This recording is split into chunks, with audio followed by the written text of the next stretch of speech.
तो सबसे सबसे इंपॉर्टेंट जो है concept and role of mutual fund, classification of mutual fund, growth of mutual fund industry. Mutual fund होता क्या है? तो mutual fund is a vehicle और trust in the form of trust. Mutual fund is a vehicle, trust के form में होता है, to mobilise money from investor to invest in different market and securities in line with stated investment objective. मतलब क्या है? आपसे पैसे collect करके एज अ ट्रस्ट वो इन्वेस्ट करते हैं डिफरेंट मार्केट एंड सिक्योरिटीज में, और आपका भी एक ऑब्जेक्टिव होता है, इन्वेस्टमेंट ऑब्जेक्टिव होता है। ठीक है, उसके अकॉर्डिंग इन्वेस्टमेंट किया जाता है किसी भी इन्वेस्टमेंट में, चाहे वो म्यूचुअल फंड हो चाहे अदर्स कहीं भी आप करते हो।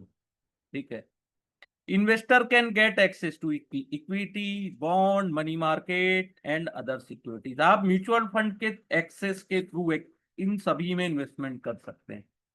ठीक है, कुछ तो अनअवेलेबल होते हैं। म्यूचुअल फंड को प्रोफेशनल फंड मैनेजमेंट सर्विस या एएमसी कंपनी मैनेज करती है अच्छे से। रोल क्या है? Role of mutual fund, the primary role of mutual fund is to help investor in earning a income and building their wealth. क्या है सबसे बड़ा रोल? क्या होता है प्राइमरी की? आपको इनकम अर्न करके मिले, अच्छी प्रॉफिट मिले, आपका wealth create by investing in the opportunity available in security market. It is possible for mutual fund to structure a scheme for different kind of investment objective. Mutual fund से आप किसी भी तरीके के इन्वेस्टमेंट ऑब्जेक्टिव के according आप investment कर सकते हैं। ठीक है, different kind of scheme to cater the need of diverse investors.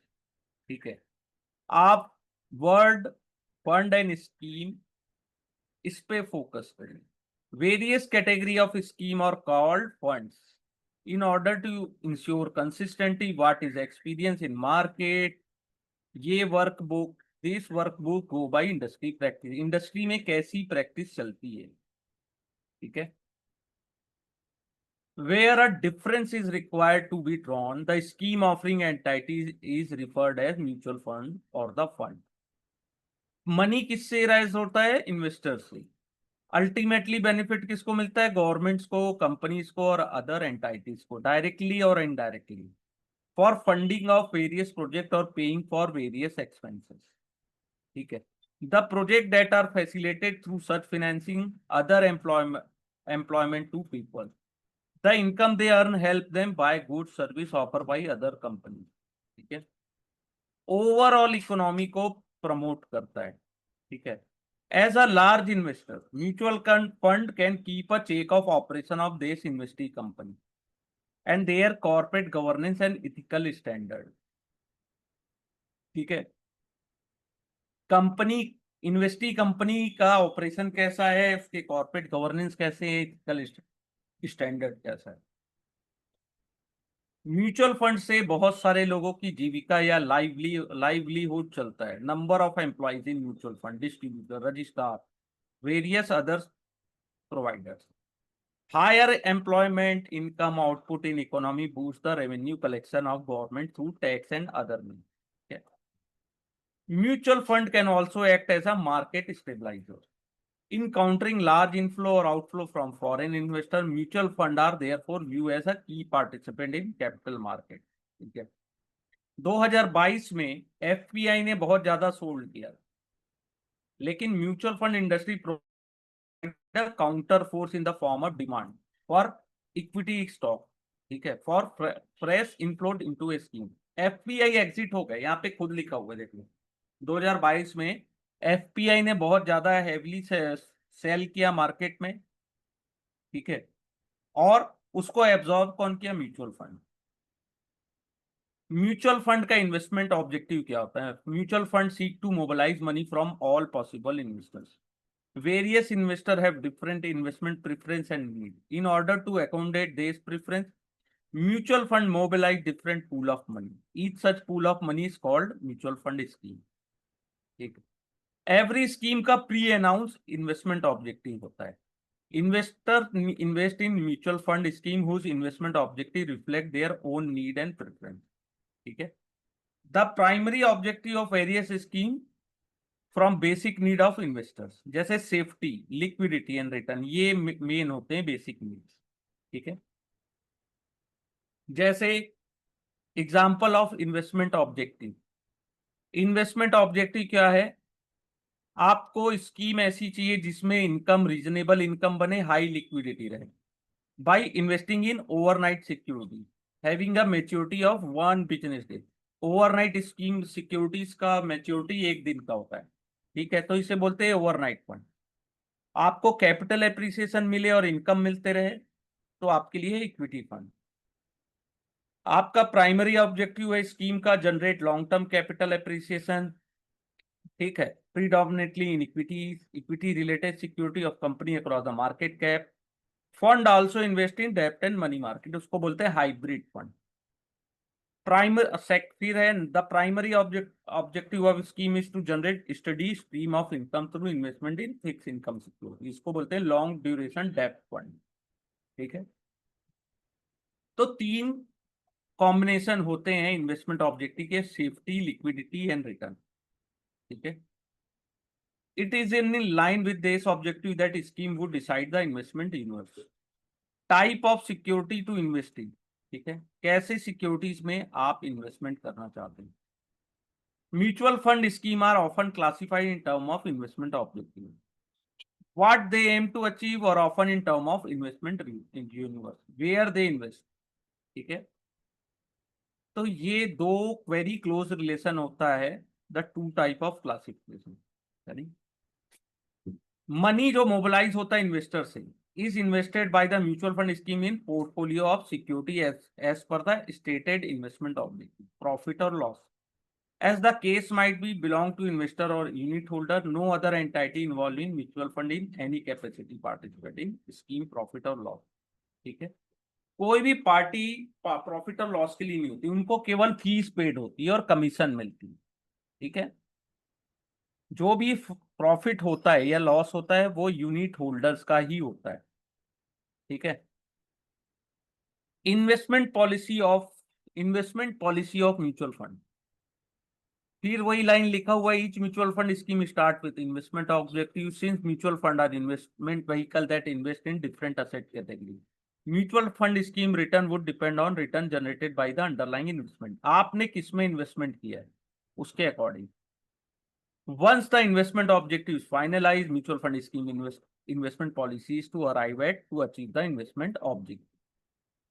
Mutual fund scheme जो होती है objective to providing liquidity would invest in money market. अगर आपका ऑब्जेक्टिव है कि मनी मार्केट में इन्वेस्टमेंट, लिक्विडिटी चाहिए तो मनी मार्केट में करते हैं.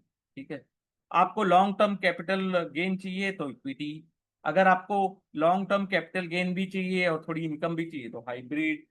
ठीक है, तो इंपॉर्टेंट कॉन्सेप्ट क्या होता है. यूनिट, पहला यूनिट, यहां से देखिएगा क्वेश्चंस आते हैं, इसको अच्छे से देखिएगा. यूनिट क्या होता है. The investment that investor make in a scheme is translated into certain number of unit in the scheme. ठीक है, investor in a scheme issued unit of the scheme. ठीक है, आपको यूनिट्स मिलते हैं. ठीक है, जिसकी एनएवी होती है. फेस वैल्यू क्या होता है. Every unit has a face value of ₹10. ठीक है, ये क्यों रिलेवेंट होता है. For accounting perspective. Unit capital क्या होता है. Number of unit issued by scheme multiply by the face value. ठीक है, फिर होता है रिकरिंग एक्सपेंस. द फीस और commission paid to various mutual fund constituent come out the expense charge to the mutual fund scheme. इसे recurring expense बोलते हैं. Means expense are charge as a percentage of scheme asset under management. Asset under management कितना है उसके according उसके percentage में आपसे expense charge किया जाता है. और वो एक्सपेंस डिडक्ट होता है जब कैलकुलेट करते हैं अपन एनएवी. अगर हायर एक्सपेंस हुआ तो आपकी एनएवी लो हो सकती है और रिटर्न भी आपका लो हो सकता है. तो सेबी ने स्ट्रिक्ट लिमिट किया है कि आपको कितना expense, how many expense could be charge to the scheme, कितना एक्सपेंस आप चार्ज कर सकते हो. ठीक है, फिर नेट एसेट वैल्यू होता है, the true worth of unit of mutual fund scheme is otherwise net worth. कितनी वैल्यू है यूनिट की, म्यूचुअल फंड के यूनिट की वैल्यू क्या है। When the investment activity is profitable the true value of unit increase. जब आप profit में होगे तो एनएवी इंक्रीज होगी, जब आप लॉस में होगे तो एनएवी डिक्रीज होगी। ठीक है। NAV is also as a net realizable value per unit in case scheme is liquidated. ठीक है। फिर होता है asset under management, the sum of all investment made by investor in the mutual fund. जितना investment हमने बनाया, investor ने invest किया, उसका टोटल उस म्यूचुअल फंड स्कीम में, in the entire mutual fund scheme size, जिसे अपन बोलते हैं स्कीम असेट अंडर मैनेजमेंट। ठीक है।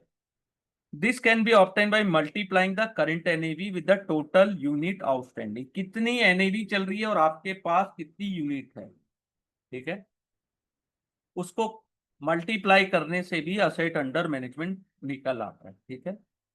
When a scheme is first launch, ठीक है, asset under management is the amount mobilize from investor. ठीक है। और एयूएम जो होता है अप और डाउन भी होते रहता है। ठीक है। If the scheme is open to receive money from investor even post NFO such contribution from investor boost the AUM. ठीक है।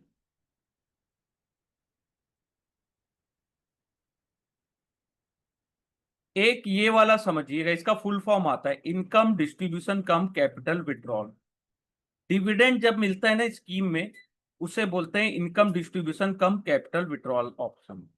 ठीक है। फिर होता है mark to market, the process of valuing each security in the investment portfolio of scheme as its current market value is called mark to market. Mark to market valuation done on daily basis for the calculation of daily NAV of mutual fund scheme. ठीक है।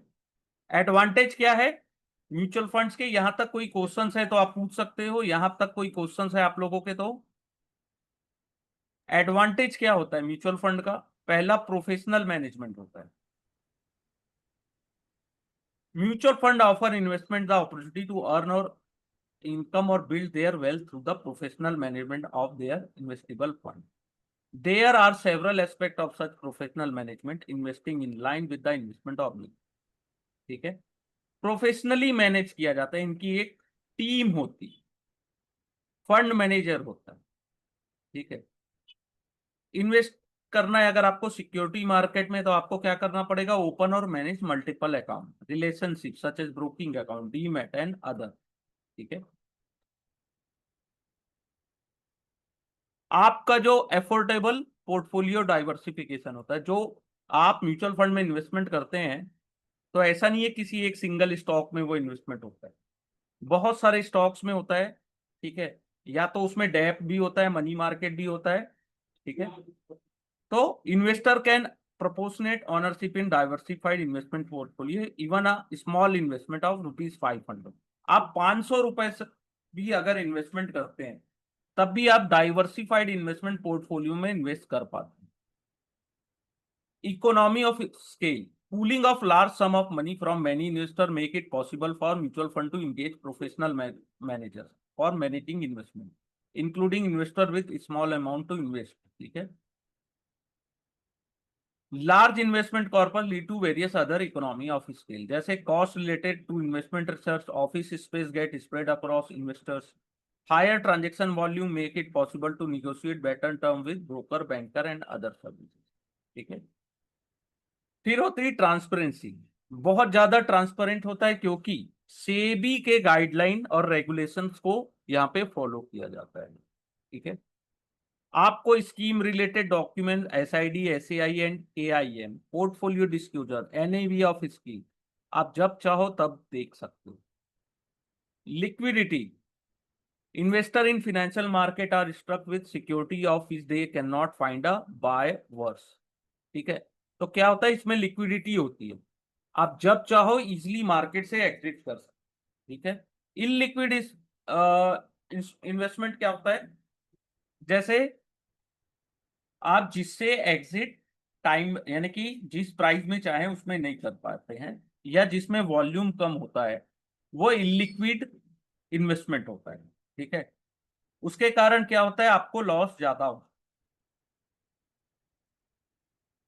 The bond market in India is a wholesale where transaction take place in very large lot. तो bond market है वो wholesale market, ठीक है।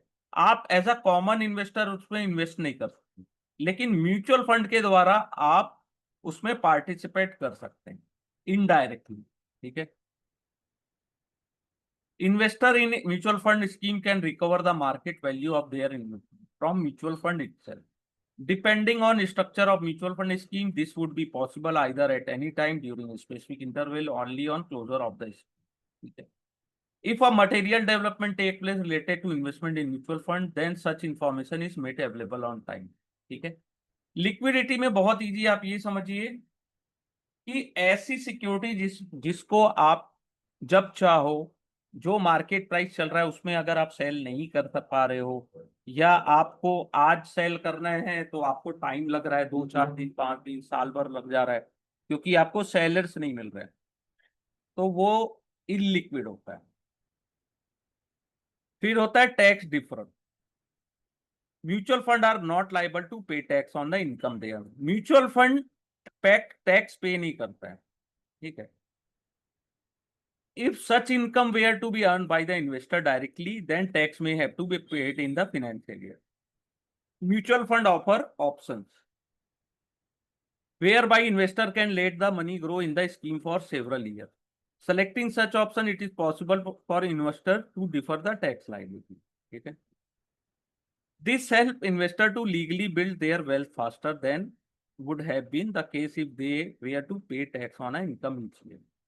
अगर आप personally अगर इन्वेस्टमेंट करते हैं तो आपको एवरी ईयर आपको टैक्स पेड करना पड़ता है, लेकिन आप इनडायरेक्टली अगर आप म्यूचुअल फंड के थ्रू करते हैं तो वहां पे आपकी टैक्स लाइबिलिटी नहीं आती, ठीक है, या तो डिफर द टैक्स लाइबिलिटी आती। फिर आपको टैक्स बेनिफिट भी मिलता है। Equity link saving scheme ELSS आपको एज अ इन्वेस्टर बेनिफिट देता है 1.5 lakh in a financial year under 80C of old tax regime. ये पॉइंट आता है, इसको याद कर लीजिएगा। फिर कन्वीनियंट ऑप्शंस होता है, आपको the option offer under scheme allow investor to structure their investment in line with the liquidity preference और टैक्स पोजीशन, ठीक है। आप कभी भी चाहो तो उसके कुछ पार्ट इन्वेस्टमेंट के आप विड्रॉल कर सकते हैं, ठीक है, और या तो चाहो तो एडिशनल इन्वेस्टमेंट भी आप कर सकते हैं, ठीक है, by using setting up systematic transaction. Once an investment is made with mutual fund, they make it convenient for investor to make further purchase with very little documentation, ठीक है। आप जब चाहो अगर इन्वेस्टमेंट और ज्यादा करना चाहो या इन्वेस्टमेंट करना चाहते हो, ठीक है, तो आपको ज्यादा डॉक्यूमेंट्स की जरूरत नहीं होती।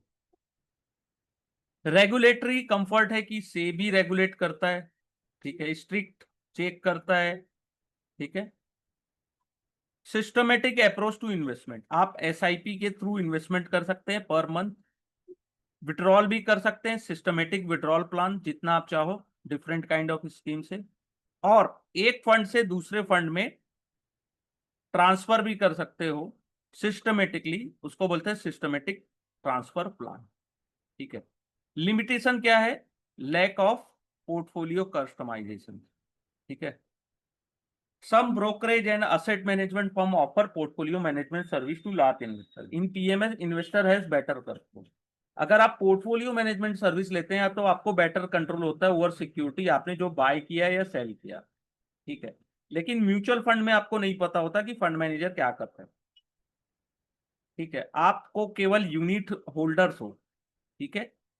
Investment manager is left to the fund manager. The unit holder cannot influence the whatever security or investment the scheme would invest. आप उसको कंट्रोल नहीं कर सकते, ठीक है।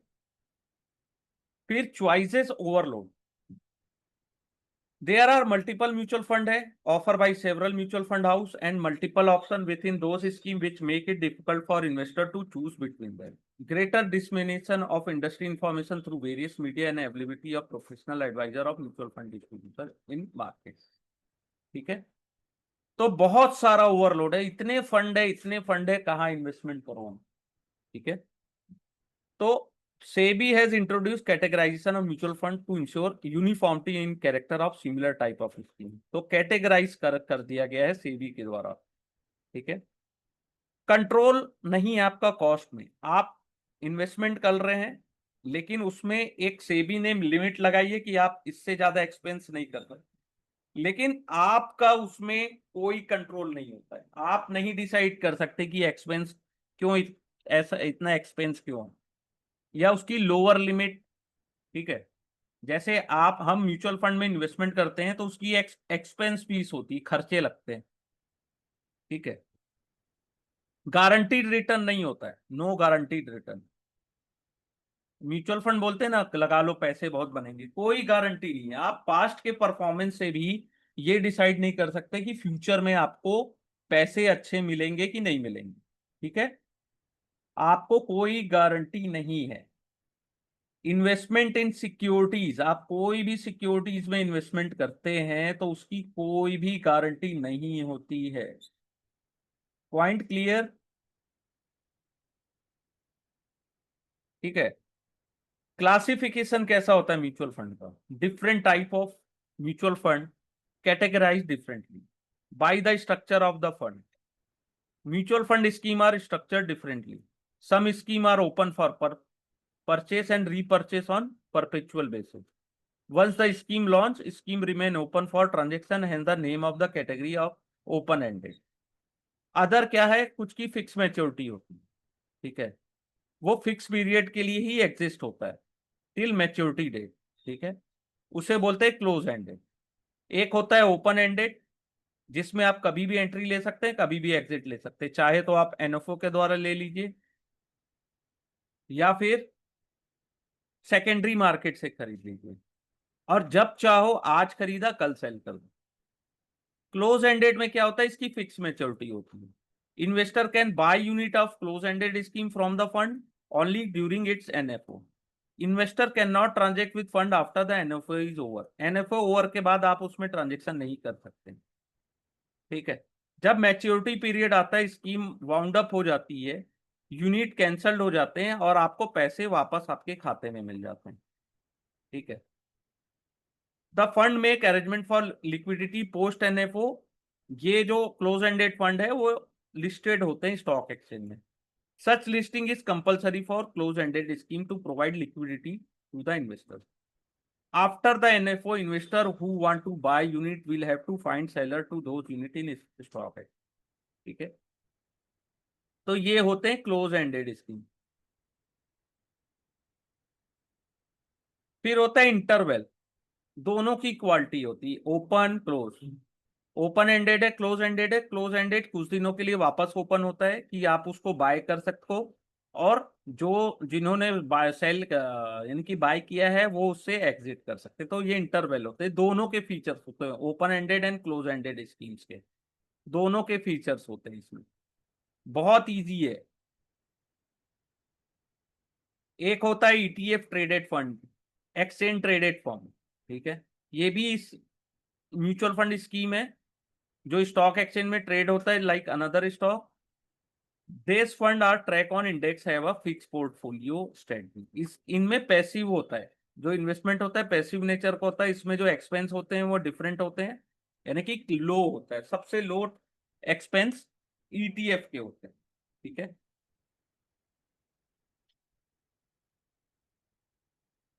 फिर होता है बाई मैनेजमेंट ऑफ पोर्टफोलियो, एक एक्टिवली मैनेज होते हैं फंड। ठीक है, are fund where fund manager है flexibility to choose the investment portfolio.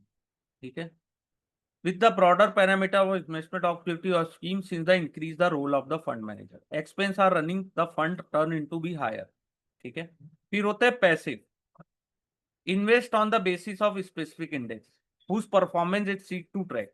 यानी कि आपने इंडेक्स के अकॉर्डिंग अपना पोर्टफोलियो बनाया, उसमें आप इन्वेस्टमेंट कर रहे हैं जिसमें एक्सपेंस लो होता है, जैसे अपन ने अभी बात की थी ईटीएफ की। ठीक है, by the investment universe, the type of classification look at investment investment where scheme में भी इन्वेस्ट, जैसे fix income, money market, gold, international fund, इस टाइप के इक्विटी फंड। तो जिस कैटेगरी का आप इन्वेस्टमेंट चाहते हैं उसके अकॉर्डिंग भी क्लासिफाइड होता है। ठीक है। Mutual fund scheme categorization and SEBI regulation, SEBI ने इशू किया था सर्कुलेशन कि आपको म्यूचुअल फंड स्कीम को रैशनलाइज कैटेगराइज करना है। ठीक है। इक्विटी कैटेगरी में 11 कैटेगरी है, डेब्ट स्कीम में 16 सब कैटेगरी है, हाइब्रिड में 6 सब कैटेगरी है, सॉल्यूशन ओरिएंटेड में 2 सब कैटेगरी है, और अदर स्कीम में 2 सब कैटेगरी है। ठीक है। इक्विटी में होता है एक मल्टी कैप फंड, जिसमें आप large, mid cap, small cap में इन्वेस्टमेंट करते हैं, जिसमें 75% आपको इन्वेस्टमेंट करना है इक्विटीज में। ठीक है, मल्टी कैप फंड। फिर होते हैं large cap fund. Large cap fund में क्या है, आपको 80% जो इन्वेस्टमेंट है वो लार्ज कैप कंपनीज में करनी है। फिर होता है large and mid cap fund. ठीक है, जिसमें आपको minimum investment equity and equity related instrument में करना है, लार्ज कंपनी में कम से कम 35% of total asset. Mid cap में है आपको मिड कैप शेयर्स में 65% इन्वेस्टमेंट करना है मिनिमम। स्मॉल कैप में भी सेम है कि आपको 65% ऑफ टोटल असेट्स को मिनिमम इन्वेस्टमेंट आपको equity and equity related instrument में करना है। डिविडेंड यील्ड में सेम है, आपको 65% टोटल जो एसेट्स है वो डिविडेंड यील्ड स्टॉक्स में करना है। ठीक है। वैल्यू फंड और Contra fund. Value fund is open ended equity scheme. ठीक है, इसमें भी 65% आपका जो होगा वो होगा minimum investment in equity and equity related scheme. ठीक है। Contra fund open ended equity scheme होता है जो कॉन्ट्रेरियन इन्वेस्टमेंट स्ट्रेटजीज होती है। ठीक है।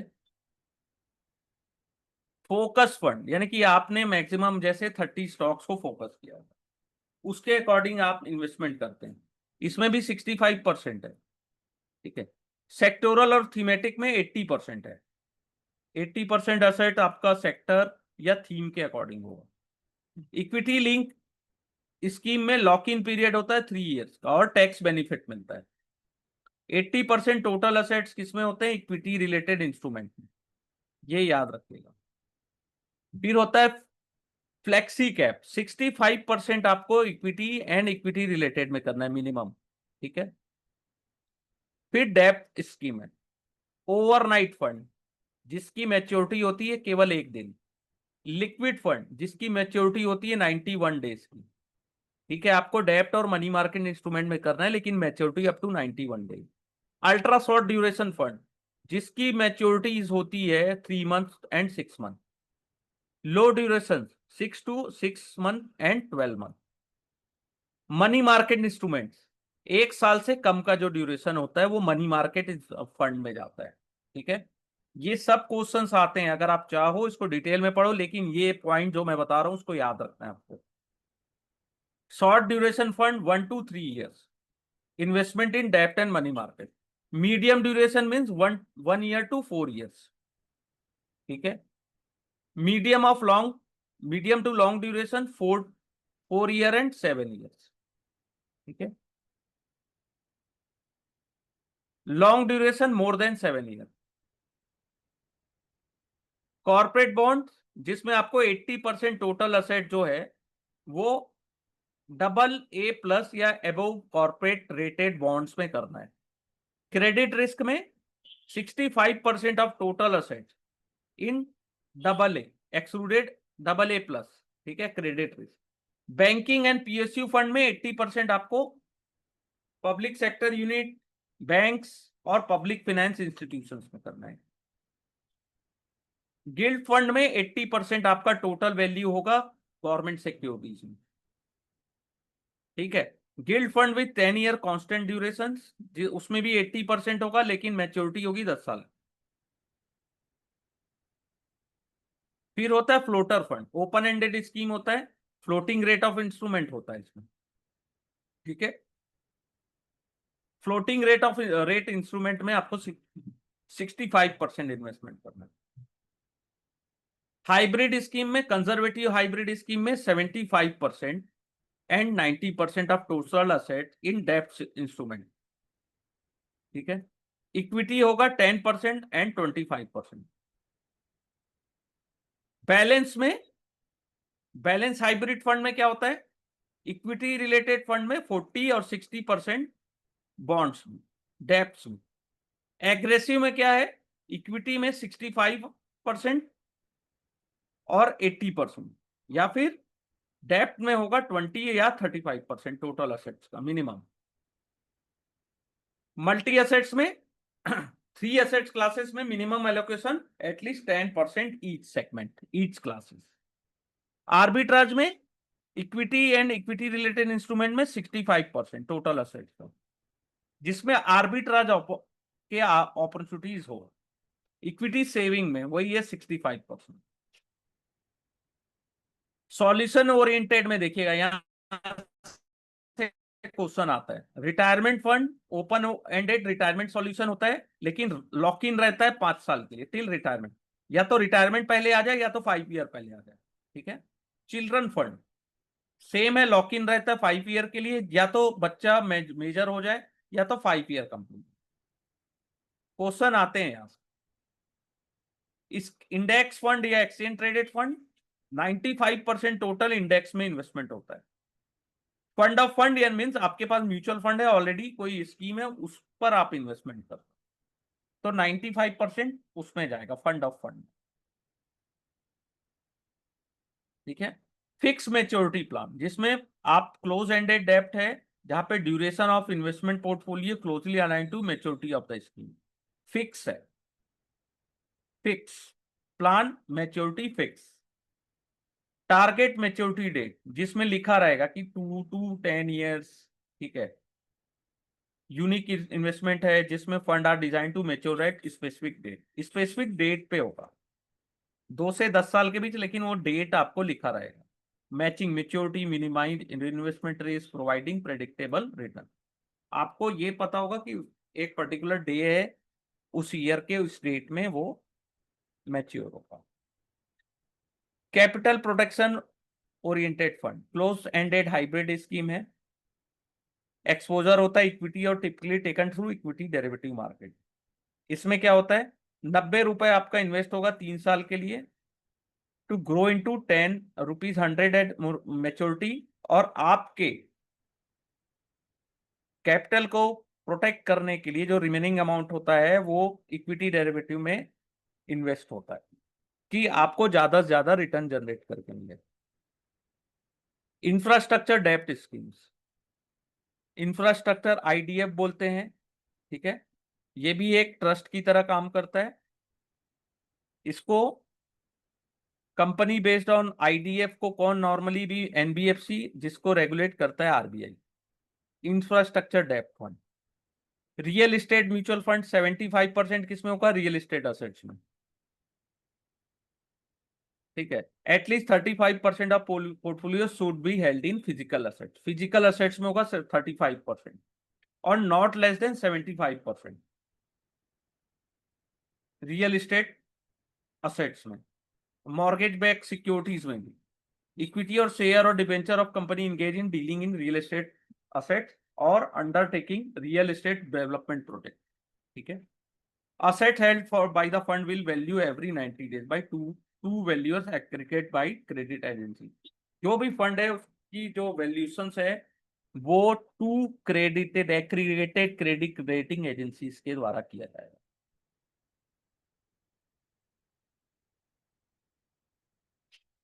Environmental social and governance investing, ठीक है। एक सब कैटेगरी है ईएसजी की भी, जो एक थीमेटिक कैटेगरी है इक्विटी स्कीम्स है, जिसमें किसको यानी कि ESG category can be launch with the one of the following strategy, exclusion, integration, best in class, positive screening, impact investing, sustain. ये इससे तो नहीं पता, क्वेश्चन आते ही। रियल एस्टेट से आते हैं, real estate investment trust, REIT का फुल फॉर्म आता है रियल एस्टेट इन्वेस्टमेंट ट्रस्ट, ठीक है। ये भी एक ट्रस्ट की तरह काम करते हैं। इसमें भी फंड राइज किया जाता है इनिशियल ऑफर के द्वारा, follow on offer, right issue और इंस्टीट्यूशनल प्लेसमेंट के द्वारा, ठीक है। इनिशियल ऑफर जो होता है 500 करोड़ से नीचे नहीं होता, और minimum offer size will not be less than 250 crore. Minimum subscription होता है 50,000 का। ठीक है। Earlier has now be brought down to 10 to 15,000। पहले 50,000 था, अब उसको 10 से 15,000 कर दिया। आपको इसके यूनिट्स मिलते हैं।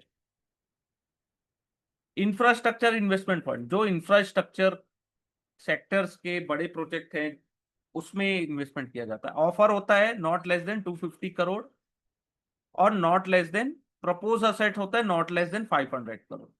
मिनिमम सब्सक्रिप्शन साइज होता है 1 लाख का। उसे अब ब्राउट डाउन कर दिया गया 10 से 15,000।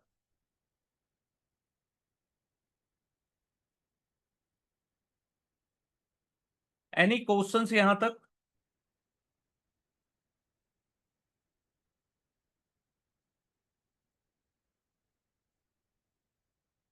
No question. अब न्यू टाइप के कुछ फंड्स हैं जिसको म्यूचुअल फंड हाउस ने लॉन्च किया है। Smart beta fund is the extension of index और exchange traded fund, as they change the basis of exposure in portfolio to index using alternative strategies. जैसे a fund that track the index will have the same exposure as the index, and this would mean weighted by the market capitalization. Beta strategies use होती है, less on market cap.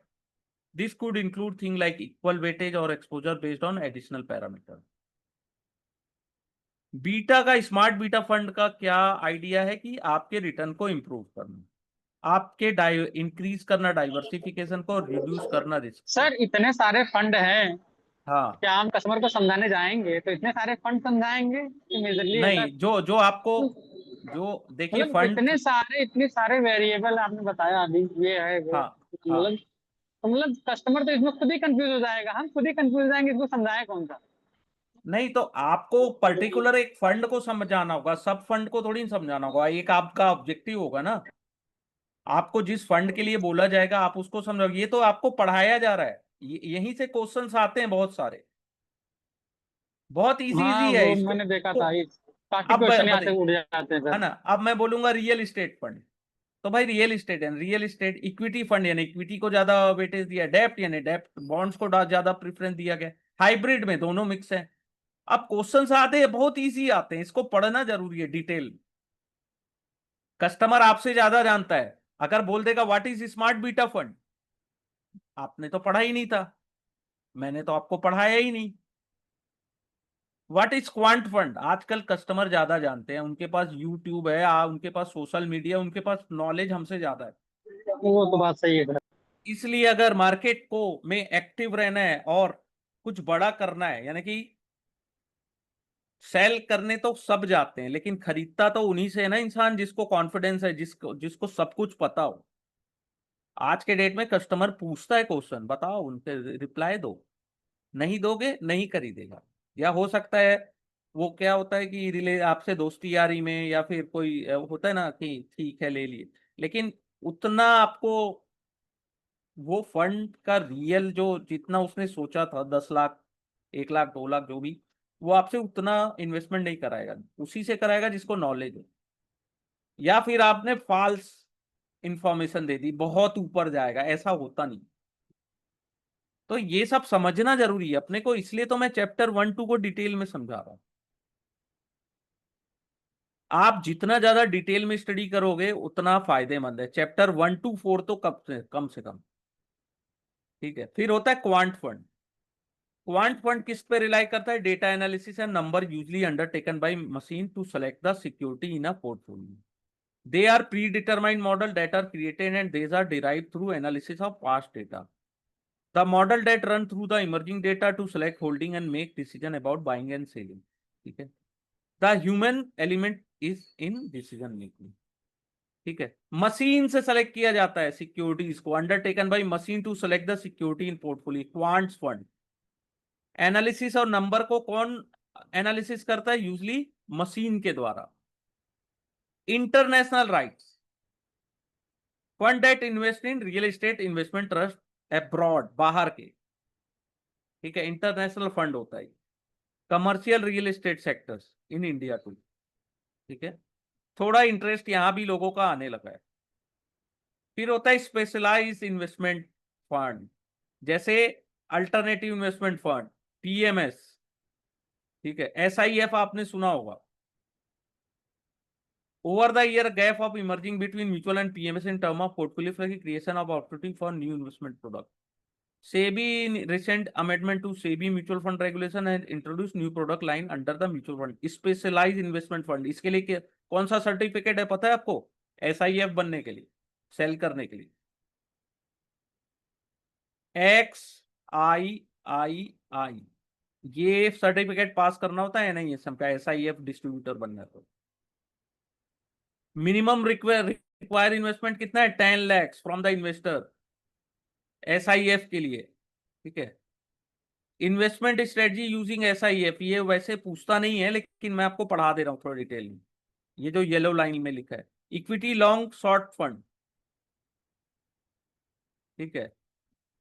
इसमें unhedged derivative position in equity and equity related instrument would be 25, ये है। Sir जैसे कि मैं job कर रहा हूँ अभी, है ना, तो हाँ, अगर इसके साथ मैं ये NISM का कोड लेके अदर से अगर इन्वेस्टमेंट करना इसमें स्टार्ट करा दूँ तो चलेगा? क्या चीज, क्या नहीं समझा मैं जॉब कर रहा हूँ अभी करंट में, हाँ हाँ और मेरे भैया एंजल वन में है, वो भी जॉब हाँ कर रहे हैं। हाँ तो हमारा पर्पज यही है कि जैसे कि भैया भी जॉब कर रहे हैं किसी के अंडर, हाँ तो भैया के भी कस्टमर है, हमारे मेरे भी कस्टमर हैं, ठीक, हाँ काफी सारे हैं। हाँ, तो तो हम मैं आप हाँ अपने नाम आ, से ये एग्जाम क्लियर करके अपने नाम से कोड ले सकता हूँ कि नहीं? हाँ, आपको कोड मिलेगा ना, इसके बाद ARN नंबर मिलता है, आप पास करोगे ARN नंबर मिलता है आपको। हाँ, फिर जॉब में दिक्कत तो नहीं आएगी सर, कोड वगैरह है ना ये सब का ऐसा कहाँ कुछ? कहाँ कहाँ जॉब करते हैं आप? मैं अभी करंट में ICICI में हूँ, ICICI बैंक में। अभी कल से मेरा जब बजाज में हो जाएगा। तो आपके ऊपर है, आप यानी कि आप कंपनी, आप लीगल वे तो मुझे नहीं पता है, लेकिन अगर ICICI में थे तो आप तो ICICI के म्यूचुअल फंड के ARN बन सकते थे आप। नहीं, मेरा प्रोडक्ट ही दूसरा है अभी तो। मैं पर्सनल लोन बिजनेस लोन देखता हूँ दोनों।